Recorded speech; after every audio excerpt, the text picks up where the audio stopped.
Taong 2011 nang mangyari ang ating kwento ngayon sa Australia. Matutunghayan natin ang pambihirang kwento ng isang lalaki na ang pangalan ay Dan Sanders. Okay, bago natin pagpatuloy, kung gusto mo ng mga ganitong content na may kasabay kayo sa panood, subscribe nyo na ako. This is Boy Sausaw, ang Sausawero sa issue ng iba. At shoutout na rin sa may-ari ng video na to, walang iba kundi si Tagalog Facts and Mystery by DJ Zizan, na may pamagat na maswerteng lalaki yumaman, nag-withdraw sa ATM ng 60 million pesos, DJ Zizan, Facts and Mysteries. So wag natin patagalin pa, let's go. Panoorin natin ang napakaswerteng lalaki na to.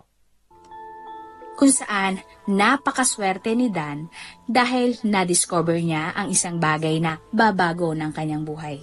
Si Dan lang naman ay yumaman dahil sa sirang ATM. Ikaw, ano ang gagawin mo kung makakuha ka ng milyong-milyong pera sa ATM? Tunghayan natin ang... O ikaw, ano daw yung gagawin mo kung makakuha ka ng milyong peso sa ATM mo na nag-glitch lamang? So, comment nyo nga sa comment section. Kanyang buong kwento. Si Dan ay mula Melbourne at nagtrabaho sa casino sa edad na 18 years old. Medyo pasaway siya dahil isang beses ay nahuli siya ng kanyang manager na naliligo sa swimming pool ng hotel sa oras ng trabaho. Minsan din ay nahuli na siya na umiinom ng beer sa casino floor. Kaya naman agad siyang sinisante sa trabaho. Kalaunan, nakapagtrabaho naman si Dan agad sa ibang hotel at nakilala niya ang kanyang fiancé. Lumipat sa Wangaratta, Australia ang babae dahil andon ang kanyang pamilya at agad namang sumunod si Dan para hindi siya mahiwalay sa kanyang mapapangasawa. Nice. Sa Wangaratta, nagsimula nang mag-ipon si Dan at ang kanyang fiancé para magkaroon sila ng sarili nilang bahay. Simple lang naman ang buhay ni Dan. Sa umaga, siya ay waiter sa isang restaurant at pagdating sa hapon, siya naman ay isang bartender. Isang gabi, matapos ang kanyang shift sa bar, ay nag-aya siyang makipag-inuman sa kanyang kaibigan na si Mark sa isang bar sa syudad. Libre ni Mark ang unang bucket ng beer. Nang ito ay maubos, si Dan naman ang sasagot ng pangalawang bucket. Kaso pagtingin ni Dan sa kanyang wallet ay wala naman itong laman. Bandang 12:00 na ng hating gabi ng mga oras na iyon. Lumabas si Dan sa bar at naghanap ng ATM para mag-withdraw. Pagdating niya sa ATM ay chinek muna niya ang kanyang balance at ang laman lang nito ay $3 o halos 180 pesos. Kulang na kulang pambili ng isang beer sa bar. May joint account sila ng kanyang fiancé kaso hindi niya pwede iyon withdrawin nang wala ang kanyang fiancé. Si Dan ay mayroong credit card account o loan account na pwede siyang makahiram ng pera. Pero may utang pa nga siya na $2,000 o 74,000 pesos dito.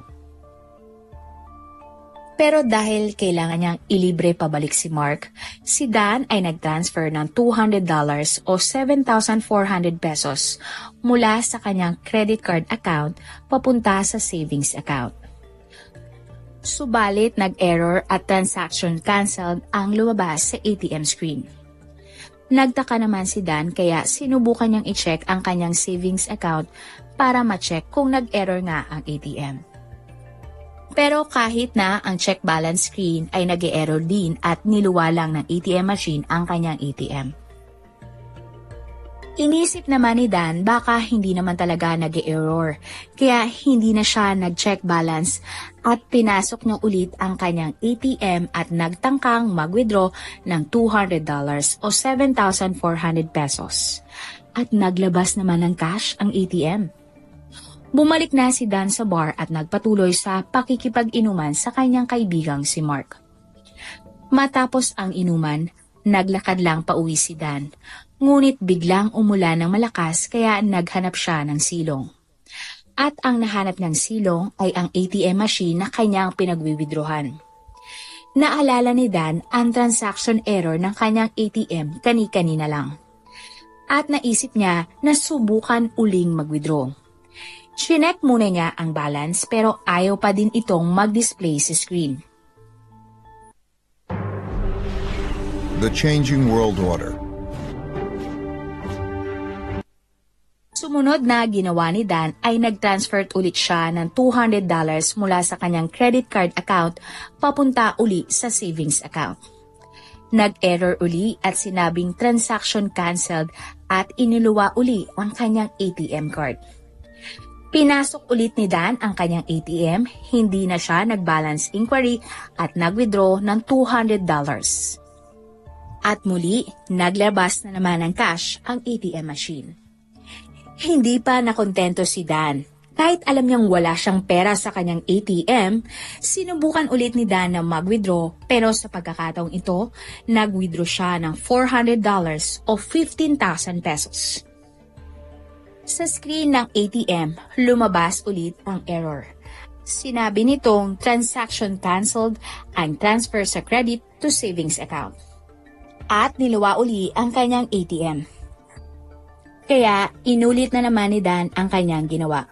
Pinasok ang kanyang ATM card, hindi na siya nag-balance inquiry at diretso withdraw sa kanyang savings account at naglabas ang machine ng instant 15,000 pesos na cash. Ginawa ulit ni Dan ang withdrawal. Sinubukan niyang mag-withdraw ng 20,000 pesos at 30,000 pesos. At sa parehas ng pagkakataon, error ang lumalabas sa screen ng ATM machine. At pag niluwa na ang kanyang ATM card, ibabalik niya ito sa machine at magwi-withdraw ng instant cash. At agad na maglalabas uli ng pera ang ATM machine. Suma total, halos 73,000 sa pesos na cash ang hawak ni Dan na na-withdraw niya sa ATM. Take note, walang laman ang kanyang savings account. Gulat na gulat si Dan dahil may utang pa nga siya ng $2,000 sa kanyang credit card account. Kaya paano nangyari na nakakapag-withdraw siya ng pera kung ang kanyang credit limit lamang ay $2,500? Nang mga oras na iyon, pagod at nakainom na si Dan kaya hindi niya na iyon naisip pa masyado. Umuwi na lang siya at natulog agad. Pagising ni Dan kinabukasan at mayroon pa siyang hangover, inisip niya na panaginip lang ang na-withdraw niyang pera kagabi. Subalit nang tingnan niya ang kanyang wallet ay nandoon ang napakalaking pera. Ang daming tanong kung paano nangyari ito pero inisip na lang niya na nadadagdagan na naman ang utang niya sa bangko at kailangan niya itong bayaran.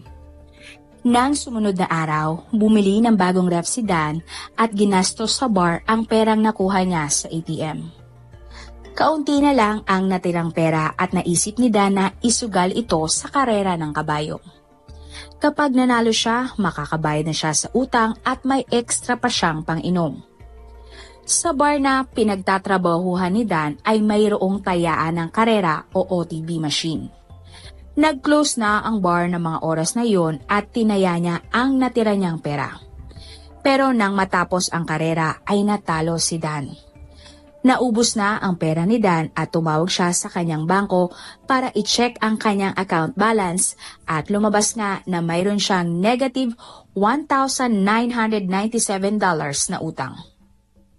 Pero nang tingnan niya ang kanyang bank statement, walang record ng transaksyon na mga ginawa niyang transfers at withdrawal na umabot nga sa $2,000. Hindi mapakali si Dan. Paano nangyari na siya ay may utang sa kanyang savings account pero walang transaction record o resibo kung paano siya nag-withdraw? Nakaisip si Dan ng teorya kung paano ito nangyari at nagplano nga siya na subukan ulit mag-withdraw. Bandang 12:00 ulit ng hating gabi, matapos isara ni Dan ang bar, pumunta siya ulit sa ATM machine kung saan siya huling nag-withdraw. Nag-check balance muna si Dan at ngayon ay gumana ito. Pinakita sa kanyang account na siya ay may utang sa kanyang savings account. Sa pagkakataong ito, lumabas na ang mga na-withdrawng ATM na utang ni Dan. Ginawa ulit ni Dan na mag-transfer ng pera sa kanyang credit card account papunta sa savings account sa halagang $1,000 at nag-error ulit at transaction canceled. At nang tingnan niya na ang kanyang savings account balance, ito ay naging negative $997 na lang. Imbes na negative $1,997 at nabawasan ito ng 1,000. Katumbas ng 1,000 na kanyang withdraw. Nag-transfer ulit si Dan ng $1,000 mula sa kanyang credit card account papunta sa kanyang savings account. Ganon uli, transaction canceled, pero nang tingnan niya na ang kanyang savings account, bumalik sa positive $3 ang laman ng kanyang pera. Kung kanina ay negative 997 ang kanyang utang, ngayon ay parang nawala na ang kanyang utang at nagkaroon pa nga ng $3 ang laman ng kanyang pera. Sa madaling salita, lahat ng kanyang inutang sa mga nakalipas na ilang buwan ay nawalang parang bula. At ganon-ganon na lang ay bayad na ang utang ni Dan. Hindi mapakali si Dan kaya ito ay umuwi na. Kinabukasan, tumawag siya ulit sa kanyang bangko sa NAB o National Australian Bank para tanungin ang kanyang account balance at sinabi nga na meron siyang $3 sa kanyang account. Buong araw hanggang gabi tumawag si Dan sa bangko at hindi na bago ang kanyang account balance. Pero lumipas ulit ang isang araw at tumawag siya ulit sa bangko at na-update na ang kanyang balanse at mayroon na naman siyang utang na negative $3,997. Pero pagdating sa statement ng kanyang account, wala pa rin transaction history o record ng mga transfers at withdrawals na kanyang ginawa. At dito na nabuo ang teorya ni Dan. Paano lahat nangyari iyon? Napagtanto ni Dan na sa tuwing alas 12 hanggang alauna ng hating gabi, ang ATM machine ay naka-standby mode. Sa madaling salita, gumagana ang ATM, pero ang credit card account ay hindi konektado sa main banking network. Anumang transfer na mangyari ay automatic na maa-approve at mapupunta kung saang account mo ito gustong i-transfer. Pwede kang mag-transfer hanggang 6 digits. Pero may malaking problema dahil anumang transaksyon na mangyari sa hating gabi ay sa susunod na araw ito ay magre-reflect sa iyong account. Kaya kung matatandaan nyo, nakapag-transfer si Dan ng pera mula sa credit card account papunta sa kanyang savings account. Nakakapag-withdraw siya ng pera kahit lagpas na sa kanyang credit limit, pero matapos ang isang araw ay isa-summarize ito ng banking system. Lalabas sa kanyang statement, ngunit dahil may error sa transfer ay hindi lalabas ang mga transaksyon sa statement of account. Pero mabilis mag-isip si Dan at para hindi ma-detect o ma-audit ng bangko na mayroon siyang negative account balance, ang gagawin niya lang uunahan niya ang sistema ng bangko. Mag-update at tuwing hating gabi. Halimbawa, magta-transfer at magwi-withdraw si Dan ng $5,000 para hindi mag-negative ang kanyang account. Kinabukasan ay dodoblihin lang niya ang transfer at gagawin niyang $10,000. Kaya kapag nakahabol na ang bangko, $5,000 ang mababawas, subalit may matitira pang $5,000 ulit. Paulit-ulit niya itong gagawin para hindi mag-negative balance ang kanyang account at ma-detect ng bangko. At isa pa na dapat niyang gawin ay araw-araw dapat siyang mag-withdraw sa kanyang account. Para hindi siya ma-audit ng banking system at hindi lumabas sa kanyang statement ang kanyang mga inutang at winidraw na pera. Sa madaling salita, kailangan niyang gawin ang system hack para hindi lumabas na siya ay may utang sa bangko. Dahil dito, nakagawa ng paraan si Dan na magkaroon ng pera at maka-withdraw ng pera kahit na wala siyang pera sa kanyang account nang walang kahirap-hirap. Pero hindi alam ni Dan kung sino ang pagsasabihan niya. Hindi niya ito masabi sa kanyang fiancé dahil isa itong Catholic school teacher. At delikado din kung sasabihin niya sa kanyang mga kaibigan dahil baka agawin ng iba at mahuli sila ng bangko kapag marami na silang nagwi-withdraw. Tinulog na lang ni Dan ang kanyang magandang problema. Sumunod na araw, may naisip na naman si Dan. Imbis na gastusin niya sa mga bagay ang pera, ay naisip niya na pwede niyang palakihin ang perang na-withdraw niya sa ATM.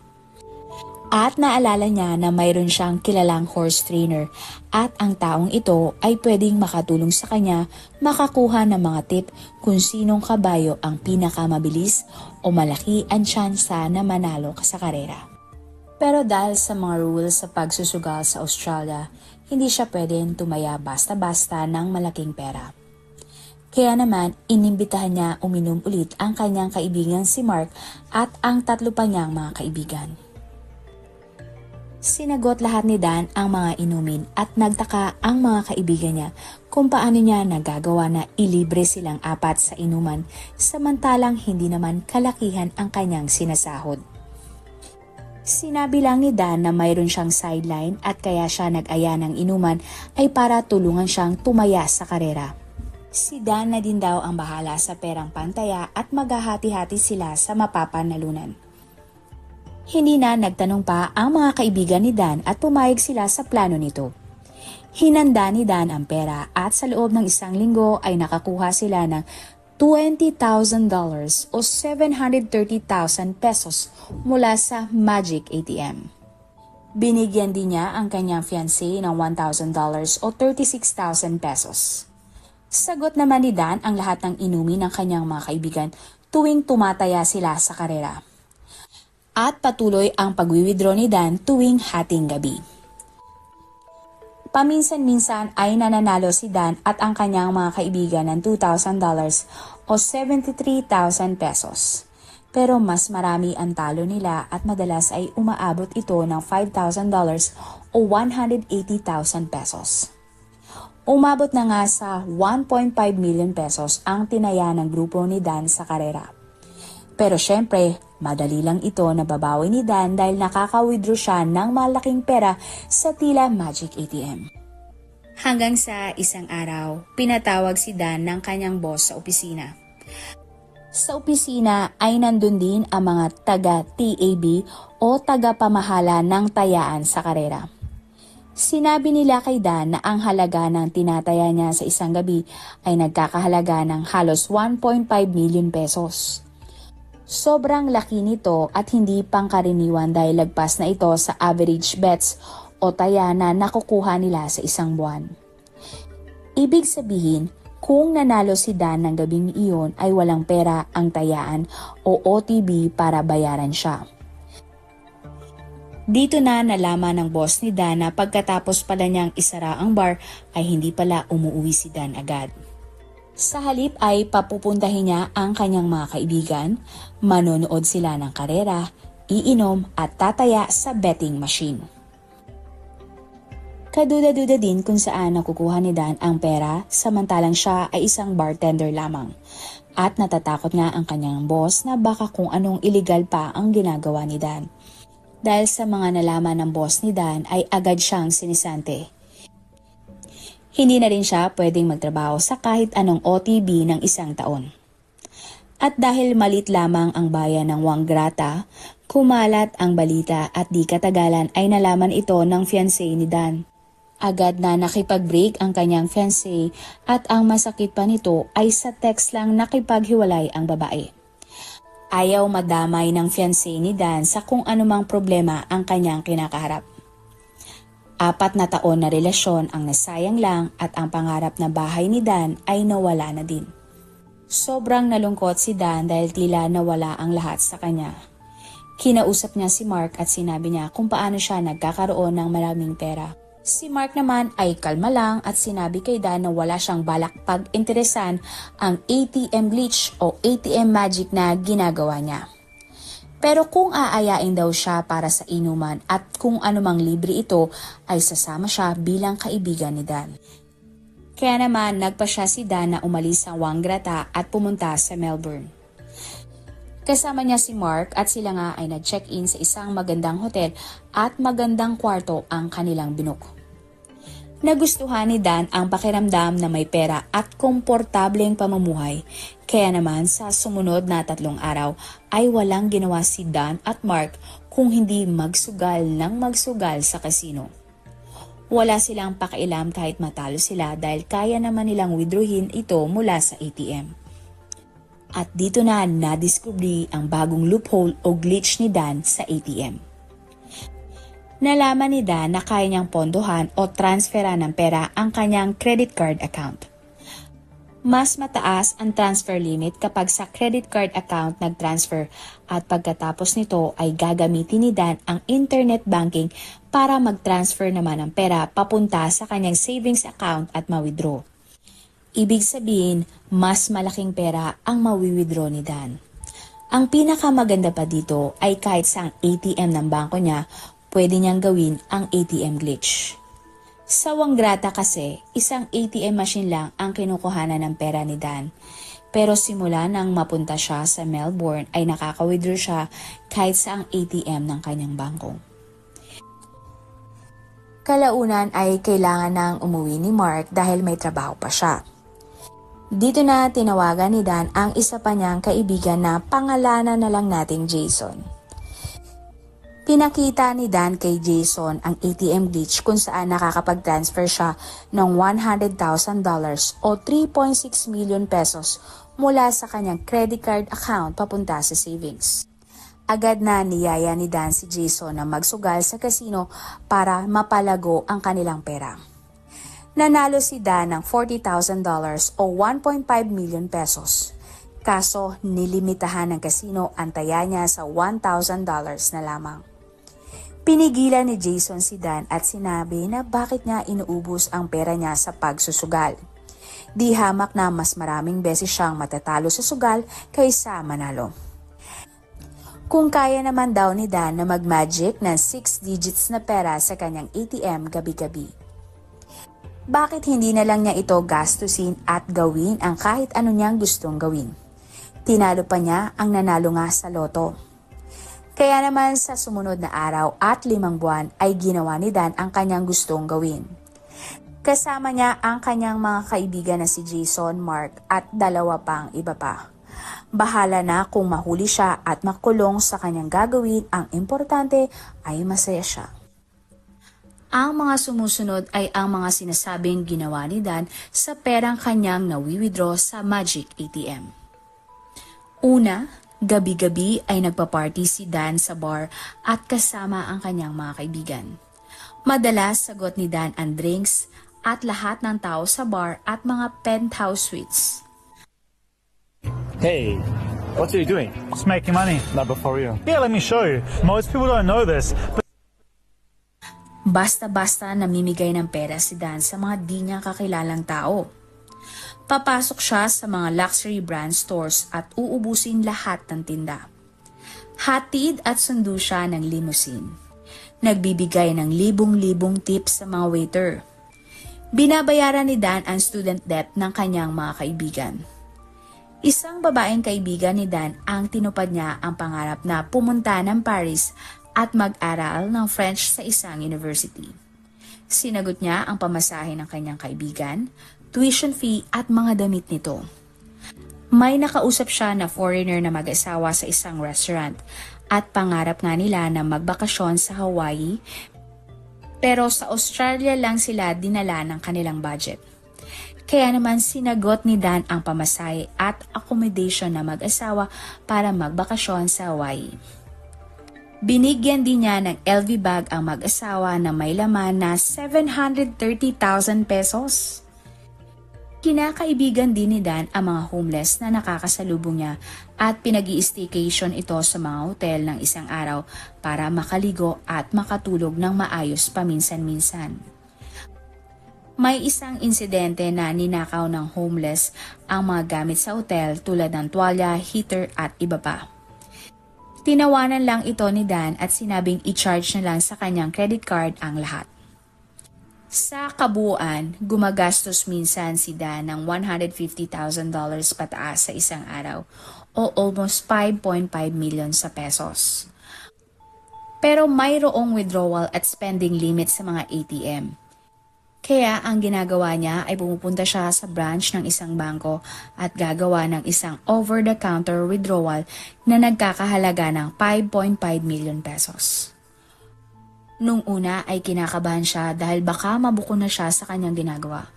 Pero matapos ang ilang oras ay binalikan siya ng teller at inabot sa kanya ang napakalaking pera. Walang tanong-tanong at tila walang kaalam-alam sa ATM glitch na ginagawa ni Dan. At dahil malaki ang ginagastos ni Dan sa kanyang mga ATM cards, tumatawag madalas ang bangko sa kanya. Nung una nga ay akala niya ay mabubuko na siya, pero tumatawag lang pala ang bangko para i-double check kung siya ba talaga ang nag-swipe ng credit card. Madalas siya tawagan ng bangko kapag $10,000 na pataas ang kanyang ini-swipe sa card.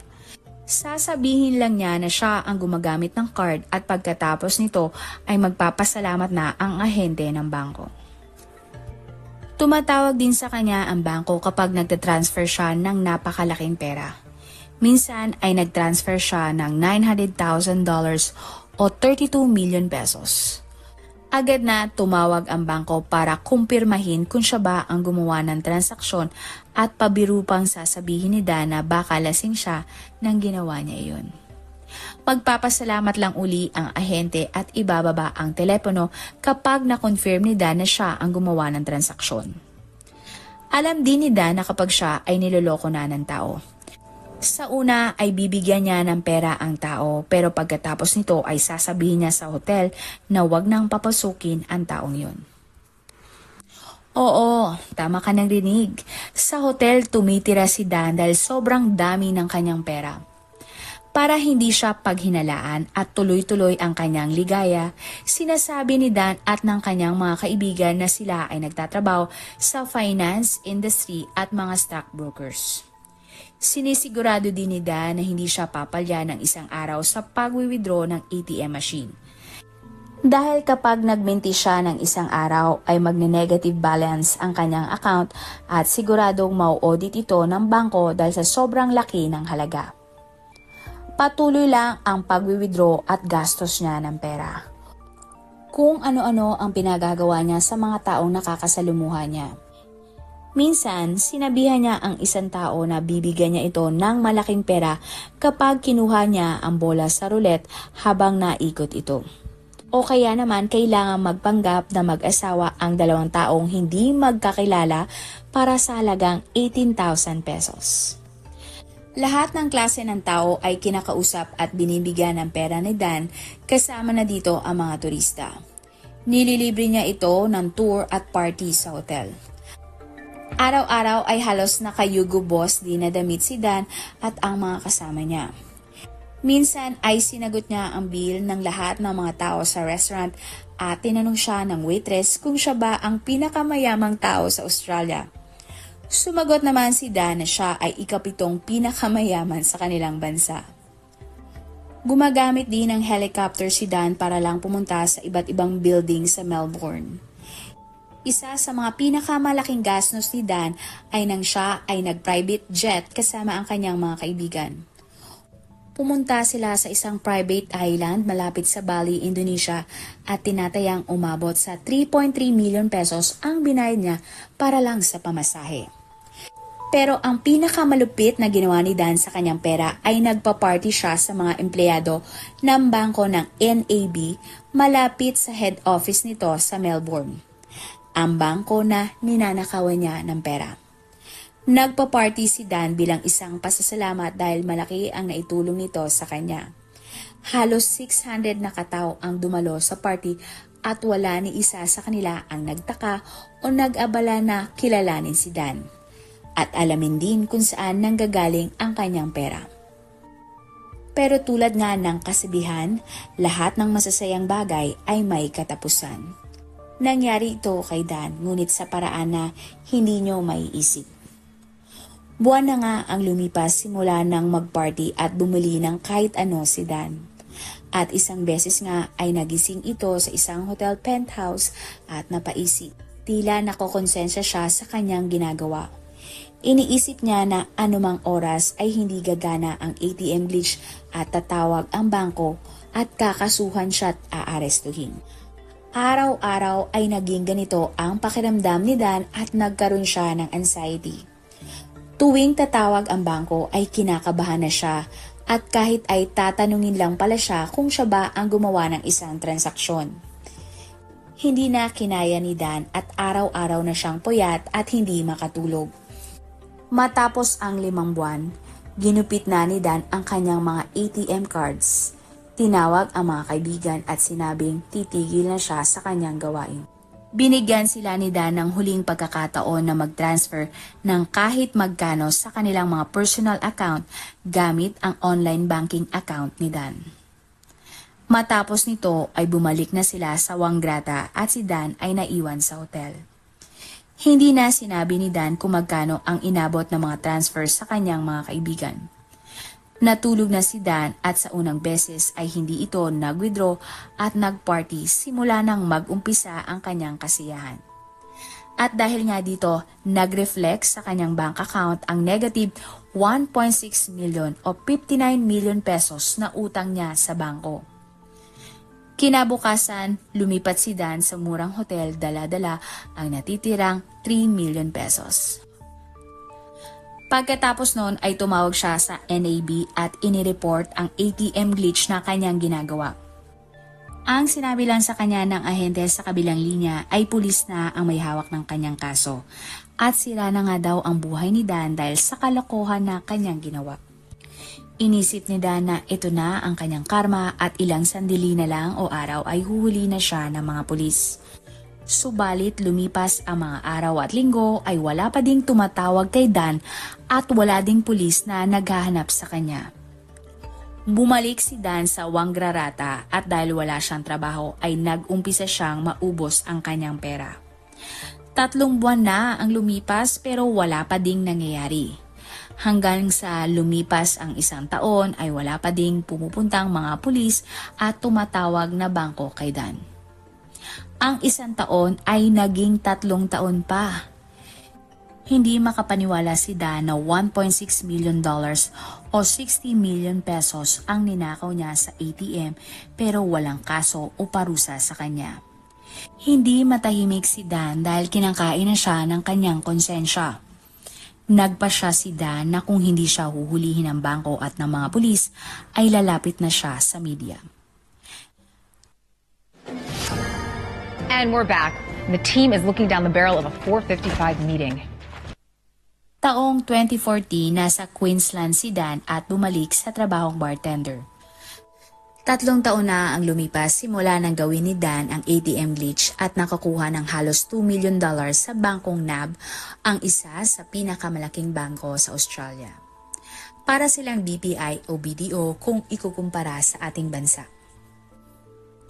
Hanggang sa hindi na nga kinaya ng konsensya ni Dan ang kanyang ginawa at kinontak ang isa sa pinakamalaking newspaper sa Australia, ang Sydney Morning Herald. Nag-email siya at kinuwento sa editor ang kanyang istorya. Naging interesado ang dyaryo at ginawan agad nila ng istorya sa kanilang publication at website.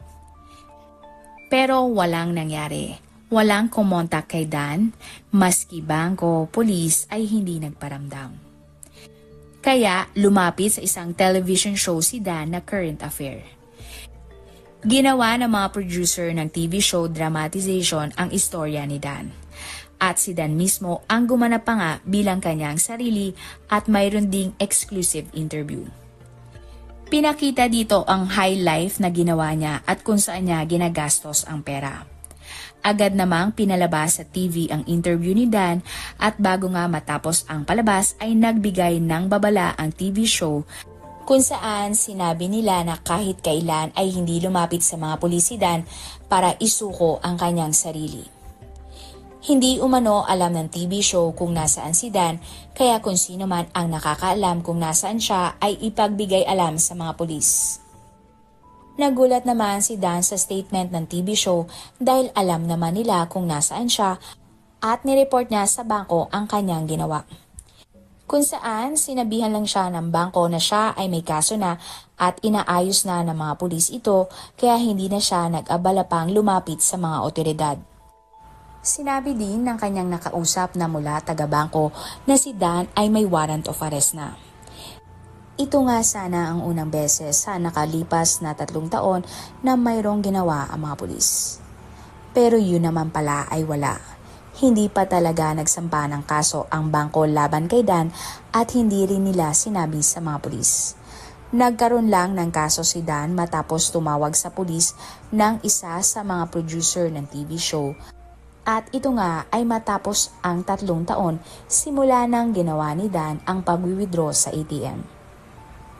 Matapos ang palabas, sinabihan si Dan ng TV show na magkita sila ng producer para ibigay sa kanya ang mga dokumento.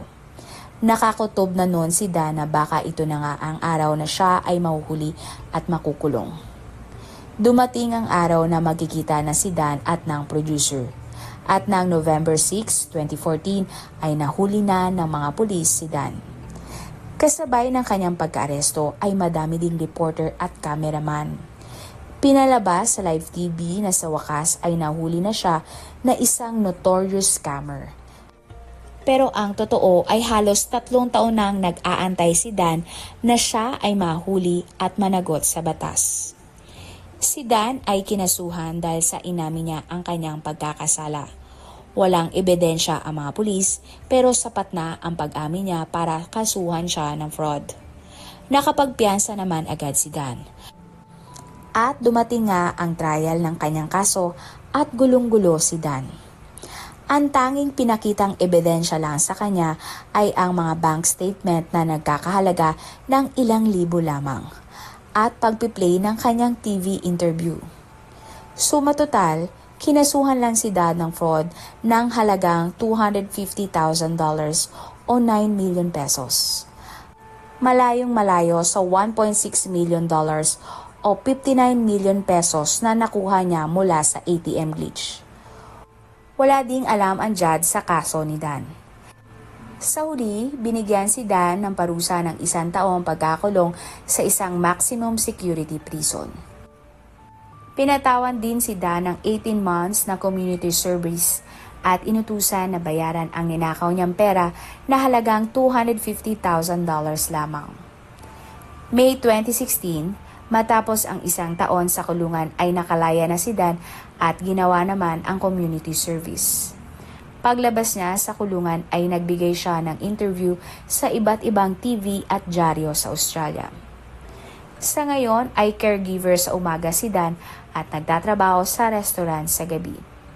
Hindi niya mabayaran na maayos ang bangko dahil magkano lamang ang kanyang kinikita. Kasalukuyang gumagawa ng libro si Dan tungkol sa ATM glitch at kung ano ang ginawa niya sa perang nakuha.